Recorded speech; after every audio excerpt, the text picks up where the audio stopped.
There are things that happen on live television that no producer budgets for and no director can cut away from fast enough. Moments that land in the room before anyone has had time to decide what to do about them. Moments that change the temperature of a space instantly. Not with drama, not with noise, but with the particular silence that follows when something true and terrible has been said out loud in a place where people came to have fun. This is the story of one of those moments. And what one man did when he heard it. If you are new here, welcome, hit that like button and subscribe right now because this channel is built on exactly this kind of story. The ones that happen in public and mean something private. The ones that stay with you. The day was a Tuesday in early November. The Family Feud studio in Atlanta was full. The audience had been filing in since mid-morning, the kind of crowd that arrives early and stays engaged. Retirees, tourists, a church group from Macon who had made a day trip of it, a handful of college students who had driven down from Athens. The usual wonderful mix of people who find themselves in the same room for one afternoon with nothing in common, except the shared understanding that something entertaining is about to happen. Two families had been preparing backstage since 9 in the morning. The production assistants had run them through the rules, the format, the do's and don'ts. Both families had eaten the catered lunch. Both had done their makeup touch-ups. Both were as ready as people get for something they have never done before. The first family to take the stage was the Okafor family from Cincinnati, Ohio. They were Nigerian-American, second generation, loud and deeply warm in the way that families are when love has been the language long enough that it shows up even in how they argue about game show answers. The matriarch was a woman named Chidinma, Chidi, to everyone who knew her, 61 years old, retired from 30 years of nursing, now spending her time doing exactly what she wanted, which included traveling, growing tomatoes in her backyard, and watching Family Feud every weeknight at 7. She had applied to the show as a birthday gift to herself. The producers had called her 11 days after her 61st birthday, which she took as a sign from the universe. With Chidi came her youngest son, Emmanuel, 33, who worked in software development and carried his mother's warmth and his father's stubbornness in roughly equal measure. Her daughter Adiz, 29, who was doing her residency in internal medicine and had taken a rare day off to be here and was going to enjoy every minute of it. Chidi's cousin by marriage, a man named Festus, 57, who had been in America for 22 years and still expressed genuine amazement at the existence of game shows, as though the concept had not fully settled in yet. And Chidi's friend and former nursing colleague, a woman named Brenda, 60, who had been Chidi's work partner for 14 years and could finish her sentences in 3 languages. The second family was introduced. They were the Whitfield family from Knoxville, Tennessee. They walked out to applause and took their places on the right side of the stage. At the center of the family was a man named Douglas Whitfield. He was 58 years old, heavyset, with a short beard going gray at the edges and the kind of physical confidence that comes from decades of being the tallest person in most rooms. He had worked in construction management his whole career and had the handshake and the posture of a man who had always led whatever group he was in. Beside him was his wife, Linda. She was 56, a small woman with careful hair and a floral blazer she had bought specifically for today. She stood slightly behind Douglas in the way that people stand when they have spent enough years in someone's shadow that the position has become automatic. She smiled when she was looked at and was quiet when she was not. She had brown eyes that were alert and warm and watching everything. The rest of the Whitfield family filled in around them. Douglas's brother Ray, 54, who worked in sales and had his older brother's confidence at about half the volume. Ray's wife Shanice, 51, who had brought snacks for the car ride and was the most organizationally capable person in any room she entered. And Douglas and Linda's adult daughter, Cassie, 27, who was a second-grade teacher in Knoxville and had her mother's eyes and something in her jaw that looked, under the studio lights, like carefully managed tension. Steve Harvey came out to his usual reception, the kind of applause that carries real affection in it, the sound of people who have been watching someone for years and feel they know him. He worked both families in the opening minutes with the ease of long practice, reading rooms, finding the laughs, making everyone feel welcome and warm. He spent a minute with Chidi and got her whole backstory in 30 seconds because Chidi was the kind of storyteller who knew exactly how to hold a room. He spent a minute with Douglas, who was gregarious and expansive and clearly comfortable on stage. He went to Linda last. He asked her name, where she was from, what she did for a living. She answered each question clearly and simply. She was from Knoxville originally. She had worked as an office administrator for a dental practice for 18 years before leaving to take care of her mother-in-law, who had needed full-time care for the last 4 years of her life. She was now, she said, figuring out what came next. Steve said, "So you've been taking care of people your whole career and then you came home and kept taking care of people?" Linda smiled and said yes. Steve said, "That's a full life right there. That's real work." Linda said thank you in the quiet way people say thank you when they are not accustomed to someone naming what they do as work. And Douglas, standing 2 feet to her left with the microphone close and the room at full attention, said not cruelly, not with any particular edge in his voice, in the almost casual tone of someone stating an obvious fact, "She doesn't really do much anymore, though. She's kind of useless without a purpose." He laughed after he said it. A short, self-assured laugh that assumed the room would follow. The room did not follow. What happened instead was the particular and unmistakable silence of a crowd that has just heard something that landed wrong. Not a gasp, not the dramatic television gasp. The real version, which is quieter. 200 people all making the same small internal adjustment simultaneously, the shared flinch of people who have just heard something they recognized. Cassie, the daughter, looked at the floor. Linda's smile stayed on her face the way smiles stay when a person has decided not to let a face betray them in public. Ray, the brother, looked at the back wall. Shanice looked at Ray. Steve Harvey did not move. He was standing 4 feet from Douglas. He had heard it clearly. He had seen Linda's face do the thing that faces do when they are working hard not to do anything. He had seen Cassie look at the floor. He had clocked all of it in the 2 seconds following Douglas's words, the way he has clocked things in rooms for 40 years of performing and hosting and reading crowds. He was quiet for a moment that was not long in seconds, but was long in the way moments are long when everyone in the room is waiting to see what happens next. Then he turned to face Douglas fully. He did not smile. He was not unkind. He did not raise his voice. He spoke in the even, measured tone of a man who has decided that what he is about to say matters more than the show, and who has made that decision completely. He said, "I'm going to need you to say that again, because I want to make sure I heard you right." Douglas, still not reading the room, repeated it with slight modification. He said something about Linda not having a routine right now, about her still figuring it out, about it being an adjustment after his mother passed. Steve nodded slowly. He said, "So what you're telling me is that your wife spent 4 years caring for your mother full-time. Your mother, not a stranger, not a paid professional, your wife." Douglas started to say something. Steve held up one hand, not aggressively, simply. He said, "I'm not finished." The room was so quiet you could hear the ventilation system. Steve said, 4 years is 1,460 days. Give or take, full time. That means she was there when you couldn't be. That means she did the hard parts, the parts you don't describe at dinner, the parts that take something out of you. The parts that most people, when they're honest, will tell you they couldn't do. She did those parts for 4 years. He paused. And now she's resting and figuring out what comes next, and you called that useless. Douglas's posture changed. It was small, a slight settling, like air going out of something. He said, "I didn't mean it like that." Steve said, "I know, I believe you." "But let me ask you something, Douglas." He waited a beat. "Does it matter how you meant it, or does it matter how she heard it?" Douglas did not answer. Steve turned to Linda. He said, gently, "Linda, how did you hear it?"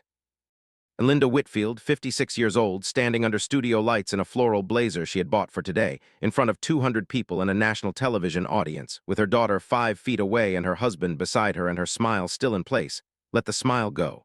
It did not collapse dramatically. It simply stopped being held. Her face became what her face actually was in that moment. And she said in a voice that was completely steady, "I hear it a lot. I'm used to it." The audience responded with a sound that was not applause and was not silence. It was something in between an exhale, a murmur, the sound of 200 people absorbing something real. Cassie's head came up. She was looking at her mother. Steve let the moment exist for a second without filling it. Then he said, "Thank you for telling the truth." He turned back to Douglas. His expression had not changed. It was still even, still direct, still without malice. He said, "Douglas, I want you to look at your daughter." Douglas looked at Cassie. Steve said, "She's watching how you see her mother. She's been watching her whole life. And one day, maybe soon, maybe later, she's going to be with someone. And the thing she learned at home about how a husband sees a wife is going to be the standard she measures everything against." He stopped. "What standard are you giving her?" Douglas was very still. The audience did not make a sound. Steve said, "I'm not here to embarrass you. I'm not here to make you the villain of something. I don't think you're a bad man. I think you are a man who got comfortable saying something he should have stopped saying a long time ago. And I think today is the day you stop." Douglas looked at Linda. Something in his face was doing the slow, uncomfortable work of a man who is seeing something he has been not seeing for a long time. It is not a pleasant process, and it does not look pleasant. But it is necessary, and he was in it, and to his credit, he did not try to get out of it. He said slowly, "Linda," he stopped, started again. "I didn't know you heard it that way. I didn't know it landed like that." Linda looked at him for a moment. She said, "Yes, you did." The audience made a sound, just one short and collective, the sound of 200 people recognizing a truth being spoken without softening. Douglas closed his eyes briefly. When he opened them, he said, "You're right." "I did," he said. "I'm sorry." It was not an elaborate apology. It was not a speech. It was two words from a man who had just been held up to something he had been avoiding and who had chosen in that moment in that room to accept what he saw. Linda nodded once. The nod of a woman who has been waiting for something and is choosing to receive it without performance. She said, "Okay." Steve Harvey looked at both of them for a moment. Then he exhaled quietly and said, "Okay." He looked at the audience. He looked at the camera. He said, "We're going to take a second, and then we're going to play this game because this family drove a long way to be here, and Linda Whitfield is going to show every single one of us what she's worth." The audience gave the kind of applause that carries weight, not the reflex clap of a game show moment. The deliberate, choosing kind. The game resumed. It was different after that. Not because the format changed or the rules shifted, but because the atmosphere had changed, the way a room changes when something honest has moved through it. Both families played well. The Okafors were energetic and sharp, with Chitty anchoring every round with the confidence of a woman who had seen everything and feared nothing. Brenda was a surprise weapon. She knew the answers to questions nobody expected her to know, and she delivered them with a timing that suggested she had been practicing. The Whitfields played with a different energy than they had started with. Douglas was quieter, not withdrawn, engaged, but listening more than leading, which was a visible shift. Ray stepped up and filled some of the space, and it turned out Ray was funnier than anyone had realized. Shanice got a top answer on a question about things you hide from your mother-in-law that brought the house down. Cassie was precise and steady, and kept looking at her mother with an expression that had something new in it, something like relief or recognition, or the particular feeling of watching a door open that has been closed for a long time. And Linda played, not tentatively, not with the careful smallness of someone who has been told they have nothing to offer. She played the way people play when they have just been told in public that they matter, and the telling has reached somewhere that needed to be reached. She got a top answer in the third round on a question about things a woman does to get ready for a big occasion. She said, "Pray," and the board lit up and the audience responded, and Linda's face, not the held smile, the real face, broke into something wide and genuine and 20 years younger. Steve pointed at her and said, "There she is." The Whitfields won the main game by 11 points. It was close enough that nobody had been certain until the last round, which is the best possible outcome for everyone in a studio, because it means the tension was real, and the relief is real, and the celebration means something. Fast money came down to Linda and Cassie. It was decided without argument. Douglas suggested it, which the family noted later was the first time in memory he had suggested something and immediately deferred to others on the execution. Cassie went first and scored 139 points. Linda needed 61 to win $20,000. Steve set her up at the podium. He looked at her and said, quietly enough that it felt like a private conversation even with 200 people listening, "You ready?" Linda said, "I've been ready." She scored 74 points. The Whitfields won. The celebration was warm and real, and included a moment where Douglas pulled Linda into a hug that lasted longer than game show hugs usually last. Long enough that the audience noticed and responded. Long enough that Cassie, standing to the side, pressed her hand over her mouth and looked up at the lights the way people do when they are trying to keep something from falling. Steve Harvey, in the closing of that episode segment, stood with the Whitfield family and said something he had not planned to say. He said, "I want to talk to anybody watching today who has been called something they're not. Useless, too much, not enough. Whatever the word was, whatever it is that gets said in your house that you've started to believe because you've heard it enough times." He stopped. That word is not the truth. That word is someone else's failure to see you, and their failure to see you does not define what's actually there. He said Linda Whitfield drove to Atlanta, got on this stage, and showed every person in this room exactly what she's worth. The surveys agreed. The audience agreed. He smiled. I agreed. The applause that followed was long. In the weeks after the episode aired, the response followed a pattern that had become familiar with moments like this. Viral within hours. The specific clip of Steve stopping the game and saying, "Does it matter how you meant it or how she heard it?" being shared faster than almost anything else on the show's digital platforms that month. Comments poured in. the kind that come from people who have been sitting with something for years and suddenly have a container for it. A woman in her 60s wrote that she had watched the clip 4 times and called her sister after the fourth. She said her sister had said the same thing to her, that she was useless, that she had no purpose after her children grew up, and she had been believing it for 3 years. She said watching Linda say, "I hear it a lot," was the first time she had realized she was not alone in hearing it. A man in his 40s wrote that he had watched it with his wife and that he recognized himself in Douglas and that it was uncomfortable and that he was grateful. He said they had talked afterward, a real talk, the kind they had not had in some time. He said he had not known how many small things had accumulated. He said he was paying attention now.